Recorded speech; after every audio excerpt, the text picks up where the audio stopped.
teach French. So, I don't know, it's just, but then I just happened to be teaching French. I studied modern literature when I was in college in France, and when I moved to the US, teaching French was part of the experience when you have a PhD in French.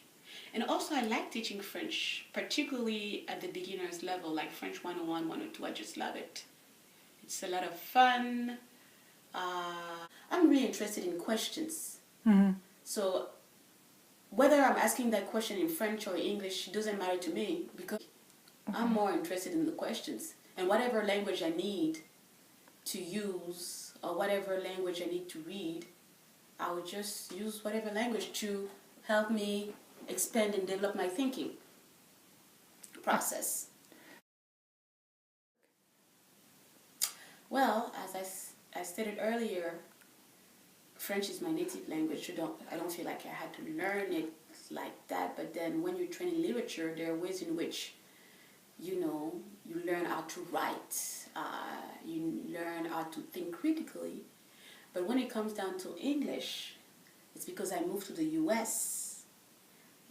I had to expose myself to the English language, and I'm also very curious of the world around me. And I started reading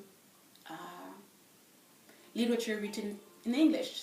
But in the context of teaching, I have to say, of course, when I teach in English, I attract a different kind of student population.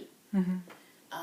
And I also discuss a different set of questions that doesn't have to do much with France. Mm-hmm. But when I teach in French, I'm really talking to a specific group of people who are interested, let's say, in the African experience, the colonial French experience, and the experience of people of African descent who happen to speak French. Mm-hmm. So it's more about the audience and what I'm trying to achieve. But then I teach in both languages because I also belong to all those worlds. France, Cameroon, the US. So that's how I see it. I think there are ways in which you learn about yourself by decentering yourself. Meaning, when you speak a different language or learn a different language, you need to be vulnerable. You put yourself in the position where you're not necessarily in control. Mm-hmm. It's very humbling. And also, you learn about what you're able to achieve when you're not comfortable. What brings us together is much more important compared to what is supposed to separate us. Mm-hmm. So you learn about yourself, you learn about the world, and you also learn that the world is so much bigger than who you think you are or what you think you know. At the end of the day, as far as I'm concerned, learning a different language to me is a very humbling experience, which enlarges your humanity also as well. Mm-hmm.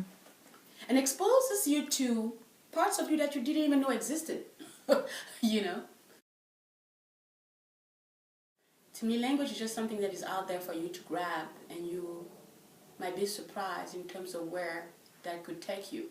Because at the end of the day, it's really about you, why you're here, what you think an education is supposed to provide you, and, language opens you up to a whole different world. People have to think and make their own assessment. And again, I stated earlier, I started my career in a place where they didn't have language requirements and people study language. So because I think that sometimes, to go back to your question, people just want to take out the language requirement and quote-unquote take it out of the way. Whether I like it or not, that's how a lot of students think. They perceive language as some kind of obstacle, as some type of problem that they have to solve, not an opportunity.